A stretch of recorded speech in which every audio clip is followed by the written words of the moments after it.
we are randomly choosing a fairy tale and let's enjoy our reading time. So, I'm closing my eyes. This one. Okay, it's called Babette. And I must say that I've lost in the night one lens in one of my eyes, so I'm reading with just one lens. So excuse me if I will miss some words. So, Babette. Who is the best hunter in Canton Valais? The chamois knew well. Beware of Rudy. They might have said to each other. And who is the handsomest hunter? Oh, it's Rudy. Seems that we are reading the story of Gaston. They might have said to each other. The girls said, but they didn't add, beware of Rudy. And their serious mothers didn't say so either, for he bowed as politely to them as to the young girls. He was so brave and happy. His cheeks were so brown, his teeth so white, his dark eyes so sparkling. He was a handsome fellow, just 20 years old. The most icy water never seemed too cold for him to go swimming. In fact, he was like a fish in water. He could outclimb anyone else. He could cling as tightly as a snail to the cliffs. There were steel muscles and sinews in him. That was clear whenever he jumped. He had learned how to leap first from the cat and later from the chamois. Rudy was considered the best mountain guide, and he could have made a great deal of money in that vocation. His uncle had also taught him the trade of a cooper, but he had no inclination for that. He was interested in nothing but chamois hunting. That was his greatest pleasure, and it also brought in good money. Everybody said Rudy would be an excellent match if only he didn't set his sights too high. He was the kind of graceful dancer that the girls dreamed about, and more than one carried him in her toes while she was awake. He kissed me while we were dancing, the schoolmaster's daughter Annette told her dearest friend, but she should have told it, even to her dearest friend. Such secrets are seldom kept. They ooze out, like sand from a bag that has holes in it. Consequently, however well-behaved and good Rudy was, the rumor soon spread about that he kissed his dancing partners, and yet he had never kissed the one he really wanted to kiss. Watch him, said an old hunter. He has kissed Annette. He has begun with A and is going to kiss his way through the whole alphabet. A kiss in the dance was all the gossip so far confined to bring against Rudy. I certainly had kissed Annette, and yes, she wasn't the real flower of his heart. Down at Bex, among the great walnut trees near a small rushing mountain stream, there lived a rich miller. His home was a large house, 3 stories high, with small turrets. It was made of wood and covered with tin plates, which shone both in sunshine and moonlight. On the highest turret was a weather vane, a shining arrow piercing an apple, an allusion to William Tell's famous arrow shot. The mill was prominent and prosperous looking, and allowed itself to be sketched and written about. But the miller's daughter did not permit herself to be described in painting or writing, at least so Rudy would have said. Yet her image was engraved on his heart. Her eyes sparkled in it so that it was quite on fire. This fire had, like most fires, began suddenly. The strangest part of it was that the miller's daughter, the lovely Babette, had no suspicion of it, for she and Rudy had never spoken so much as 2 words to each other. The miller was rich, and because of his wealth, Babette was rather high to hope for. But nothing is so high, Rudy told himself, that one may not reach it. You must climb on, and if you have confidence, you won't fall. This was how he had been taught as a child. Now, it so happened that Rudy had some business in Bex. It was quite a journey, for in those days there was no railroad. From the Ronde Glaciers, at the very foot of the Simplon, the broad valley of Canton Valais stretches among many and often shifting mountain peaks, with its mighty Rhone River, whose rising waters often overflow its banks, covering fields and roads, destroying everything. Between the towns of Sion and St. Maurice, the valley bends sharply like an elbow, and below St. Maurice it narrows until there is room only for the bed of the river and the narrow carriage road. Canton Valais ends here, and an old tower stands on the side of the mountain, like the guardian of the canton, commanding a view across the stone bridge to the custom house on the other side, where Canton Vaud commences, and the closest of the nearby towns is Bex. Fruitfulness and abundance increase here with every step forward. One enters, so to speak, a grove of chestnut and walnut trees. Here and there,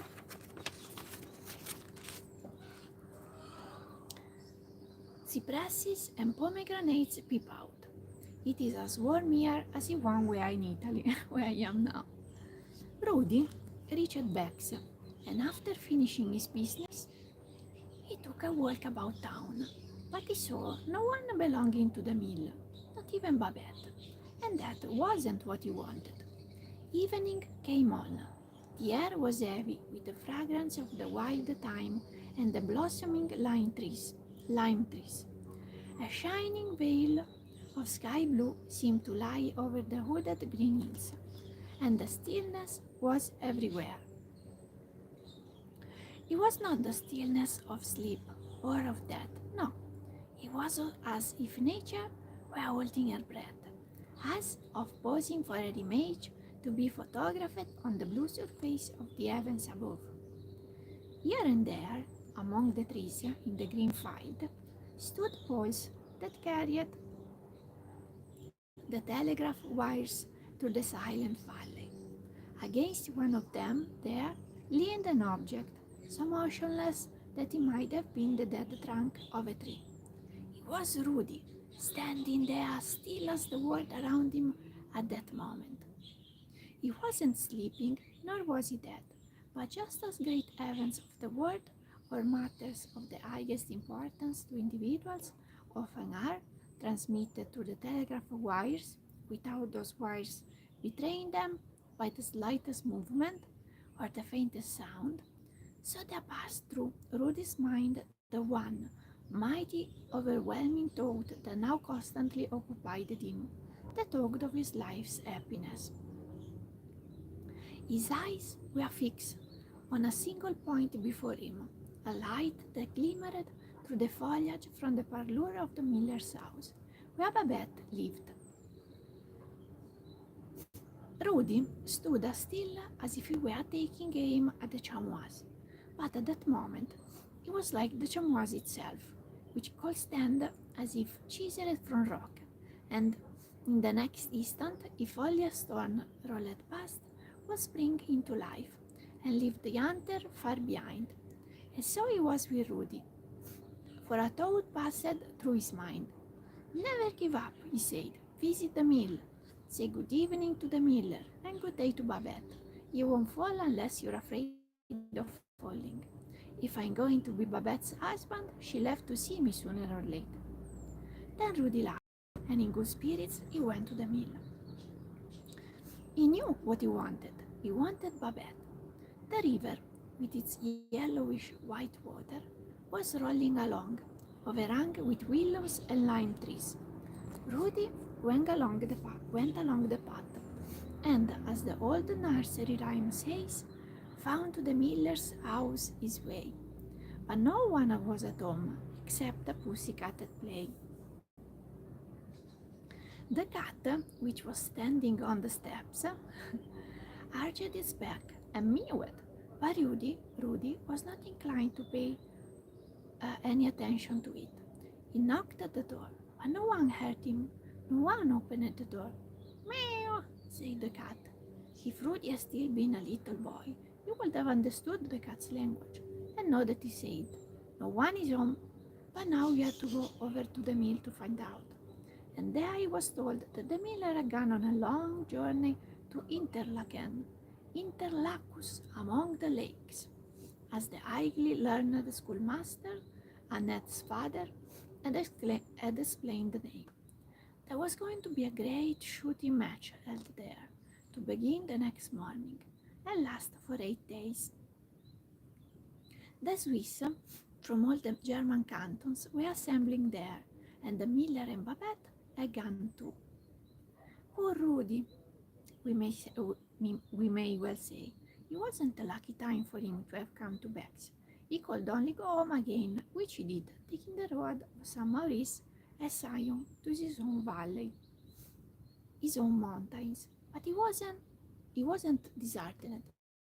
The next morning, when the sun rose, he was in good spirits, for they had never been really depressed.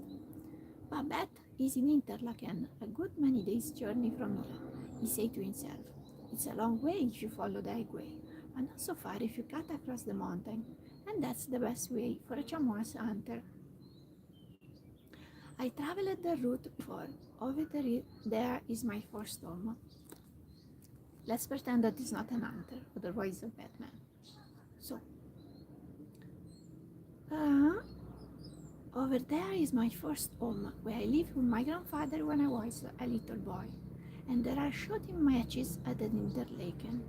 I'll show I'm the best one there, and I'll be with Babette there too, after I've made her acquaintance. With his musket and game bag and his light knapsack, packed with his Sunday best, Rudy went up the mountain. It was the shortest way, though long, but the shooting matches would only begin that day, and were to last more than a week. During all that time, he had been told the miller and Babette would be staying with their relatives at Interlaken. So Rudy crossed the Gemmi. He planned to descend near Grindelwald.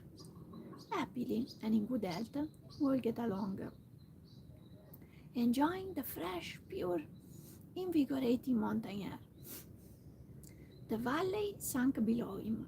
The horizon widened, showing here one snow-capped summit, there another, until the wall of the bright, shining alpine range was visible.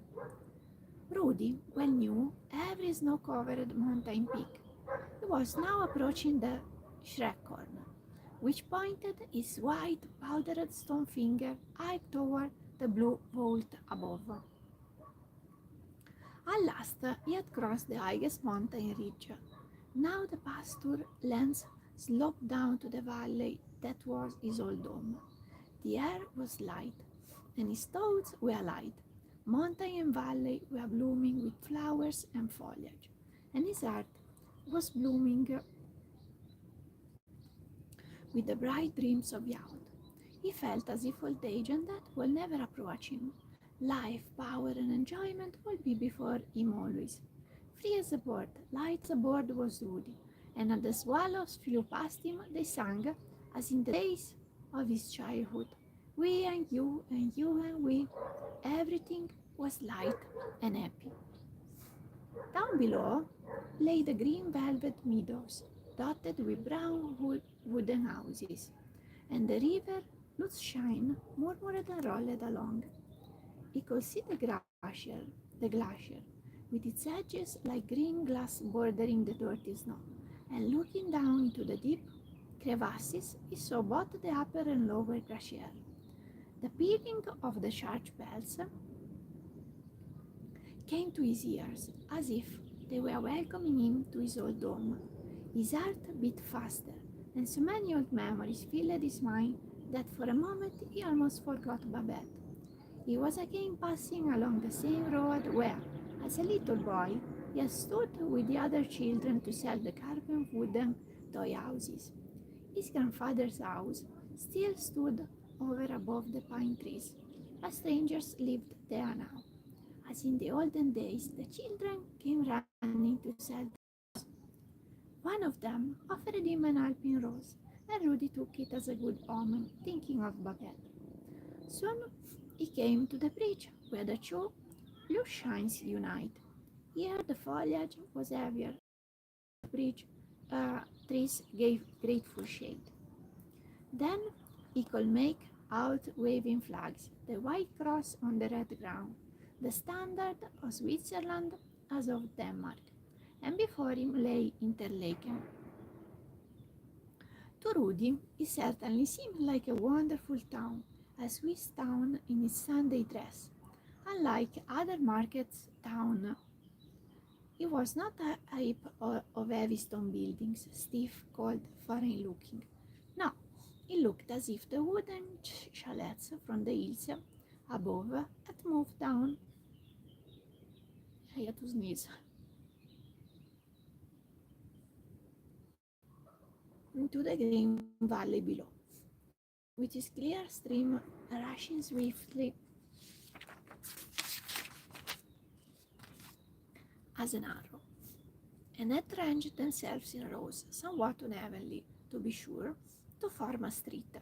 And most beautiful of all, the streets which had been built since Rudy had last been there as a child, seemed to be made up of all the prettiest wooden houses his grandfather had carved, and that had filled the cupboard at home.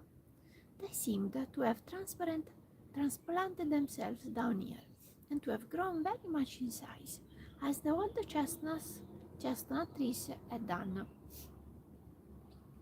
Every house was a so-called hotel, with carved wooden grillwork around the windows and balconies, and with projecting roofs. They were very neat and dainty. Between each house and the wide, hard-surfaced highway was a flower garden. Near these houses, though on only one side of the road, there stood other houses. If they had formed a double row, they would have cut off from view the fresh green meadows, where cattle grazed, their bells jingling as in the high alpine pastures. The valley was surrounded by high mountains with a little break on one side. That revealed the glittering snow-white Jungfrau, in form the most beautiful of all the Swiss mountains. What a multitude of gaily dressed ladies and gentlemen from foreign countries! What crowds of country people from the nearby cantons! The marksmen carried the number of the post in a garland around their hats. They were shouting a ragged and music of all kinds, from singing to hand organs and wind instruments. The houses and bridges were decorated with flags and verses. Banners waved, and shot after shot was being fired. To Rudy's ears, that was the best music. In all this excitement, he almost forgot Babette, though it was for her sake alone that he had come there. The marksmen were crowding around the targets. Rudy quickly joined them, and he was the best shot of them all, for he always made a bullseye. "Who's that strange fellow, that very young marksman?" people asked. "He speaks the French of Canton Valais, but he can also express himself fluently in our German," said some. "He is supposed to have lived in the valley, near Grindelwald, when he was a child," someone explained. The lad was full of life. His eyes sparkled. "Oh, my feet got sleepy." His aim and his arm were steady, so his shots were always perfect. Good luck brings courage, and Rudy always had courage. Soon a whole circle of admirers was around him.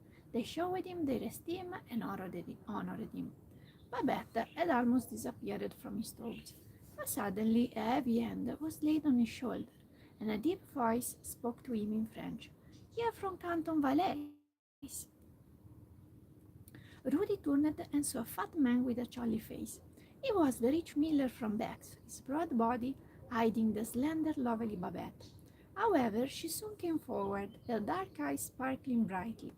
The rich miller was very proud that he was a marksman from his own canton, who proved to be the best shot and was such admired and praised.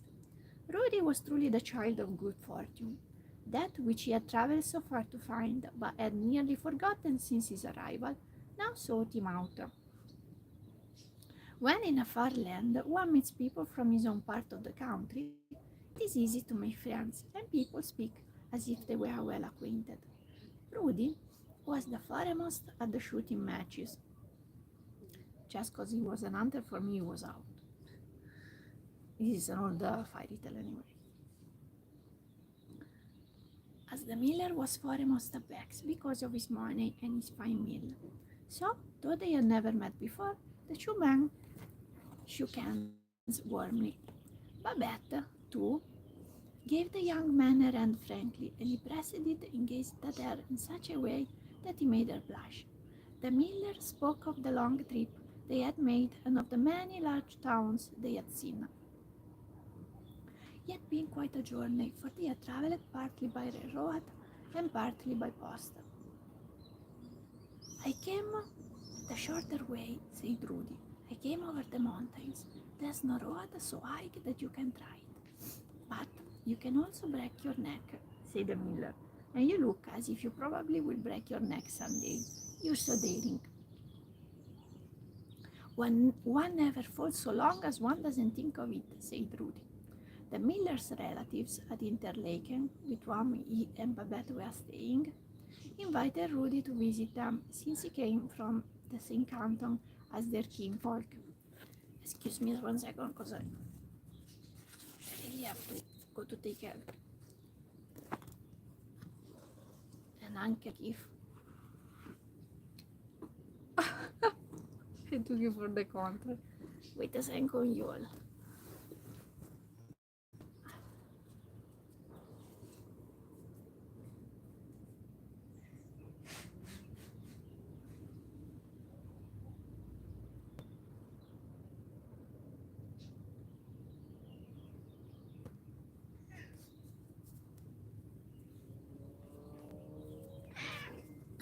Ci sediamo, ci sediamo. Here we are.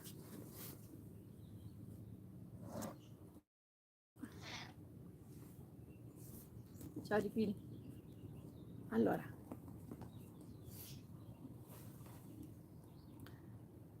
the miller's relatives at Interlaken, with whom he and Babette were staying, invited Rudy to visit them, since he came from the same canton as their kinfolk. It was a wonderful invitation for Rudy. Luck was running with him, as it always does with those who are self-reliant, and remember that. And Rudy sat with the miller's relatives, almost like one of the family. They drank a toast in honor of the best marksman. Babette clinked glasses with Rudy too, and in return he thanked them for the toast.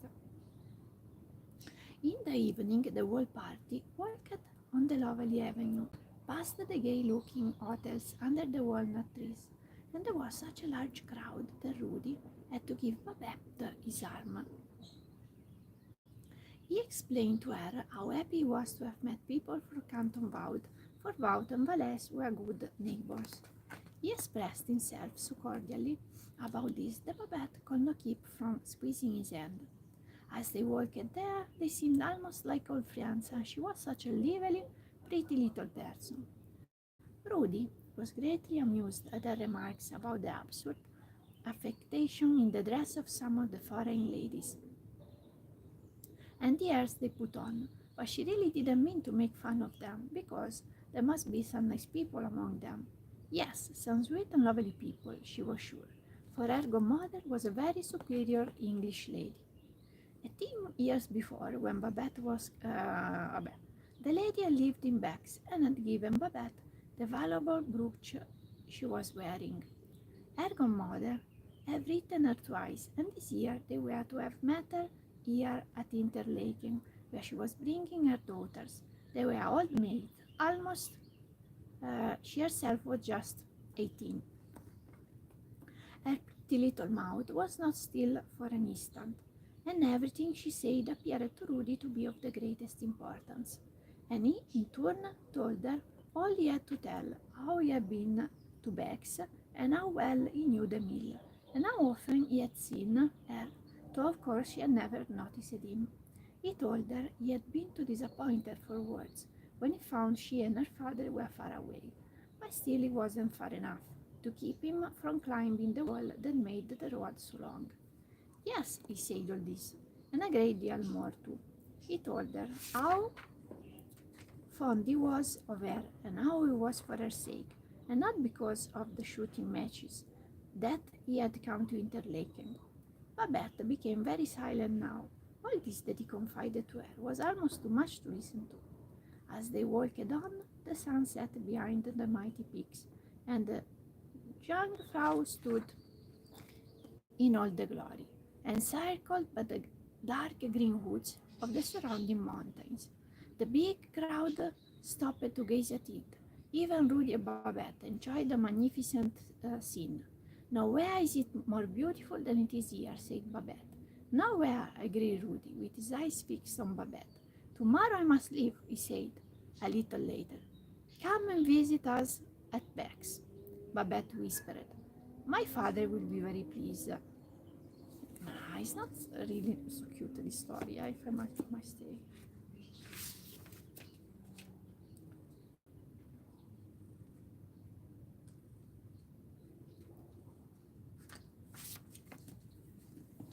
I started this story that is so long.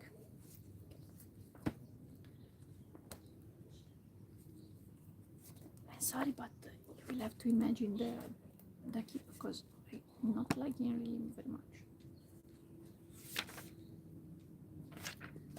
As a last thing, let's read this one that seems cute. But if I don't remember bad,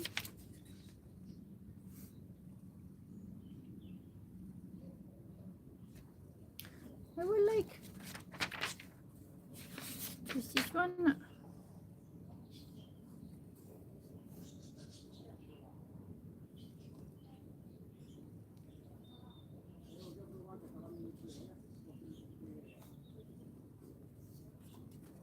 The Wild Swans. It is long.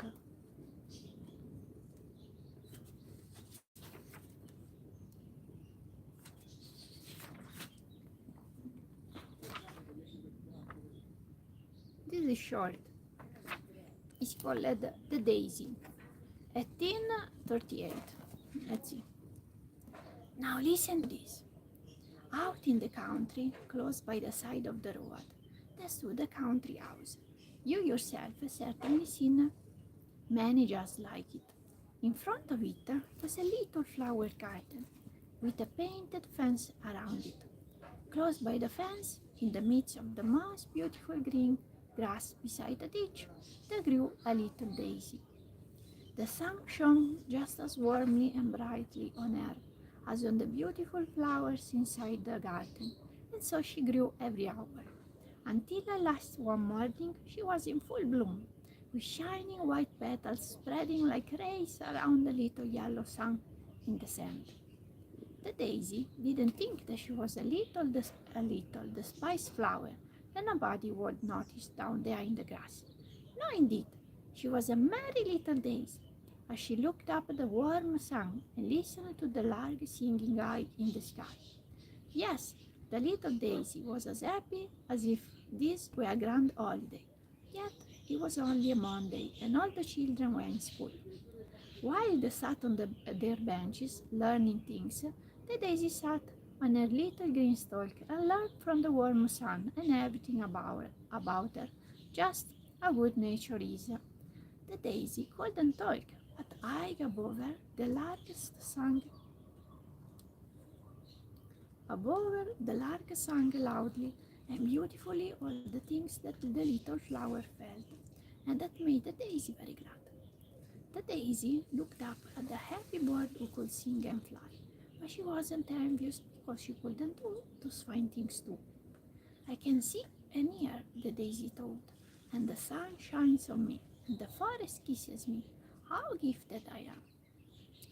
Inside the fence stood all the stiff, proud flowers, and the less scent they had, the more they seemed to strut. The peonies blew themselves out and tried to make themselves bigger than the roses. A size alone isn't enough. The tulips knew that they had the brightest colors and had themselves very straight so that they could see more plainly. None of them noticed the little daisy outside, but the daisy could see them and thought, how rich and beautiful they are! I am sure the pretty lark flies across to them and visit them. Thank nature that I stand close enough so that I can see them.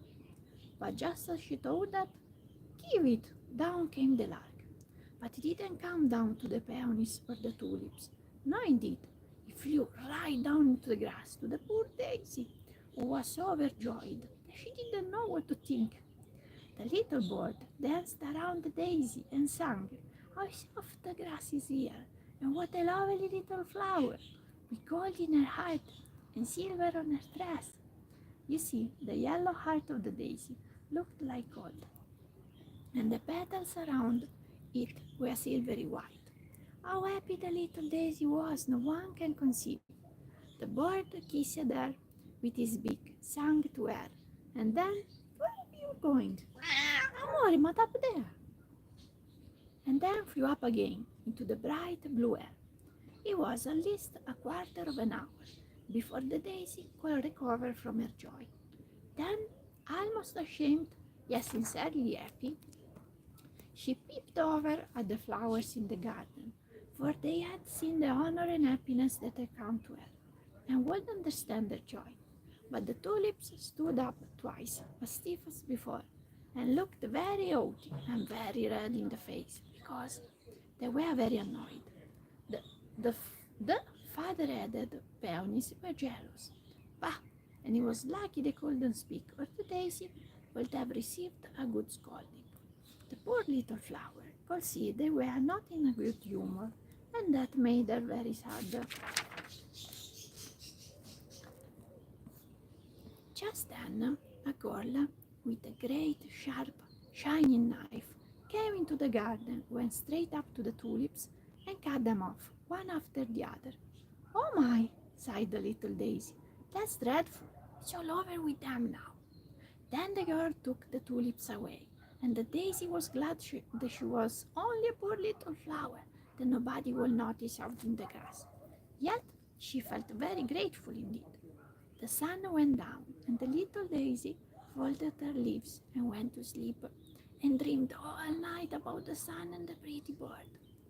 The next morning, when the flower again happily stretched out her white petals, like little arms toward the early sun, she recognized the voice of the lark, but this time the song was mournful and sad.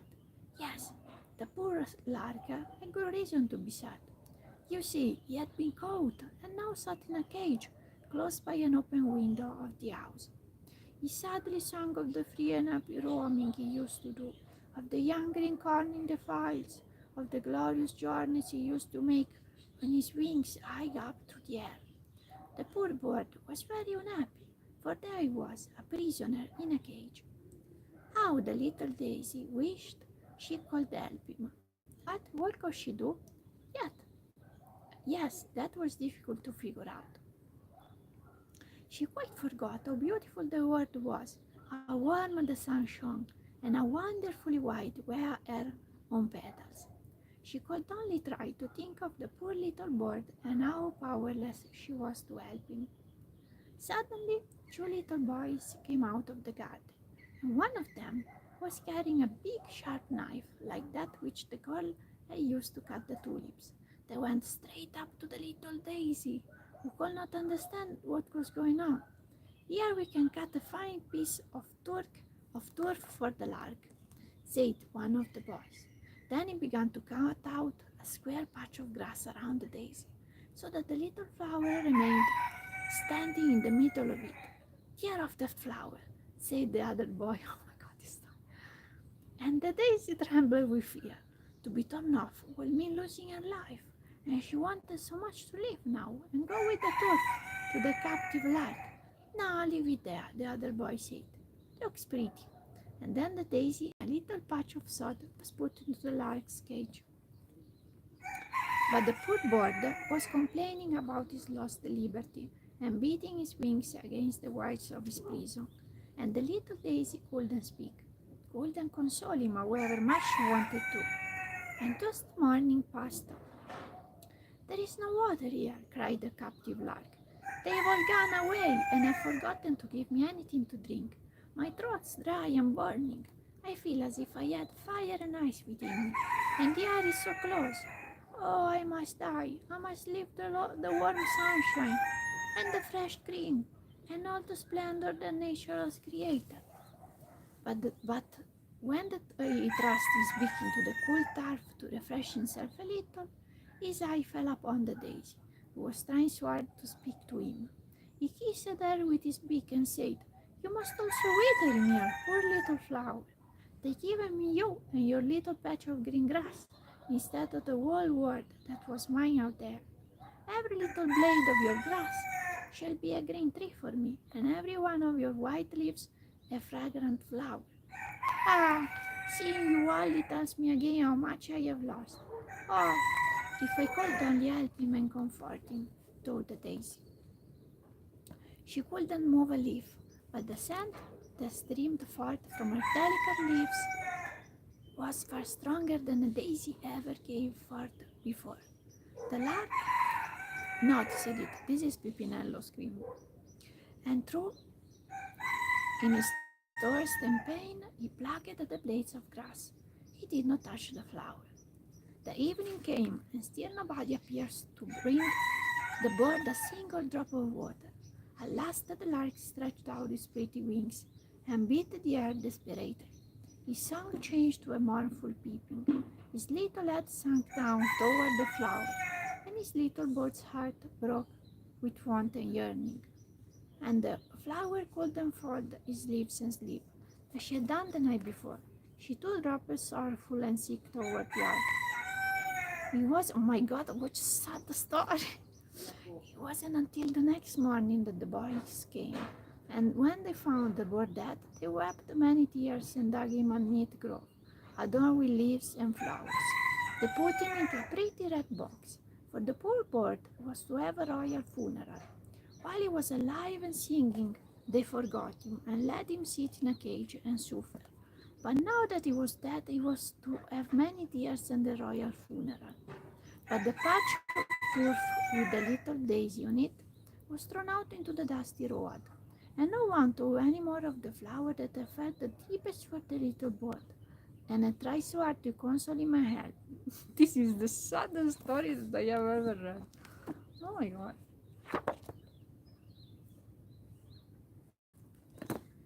Well, next time let's hope to find a cuter one. For now it's all.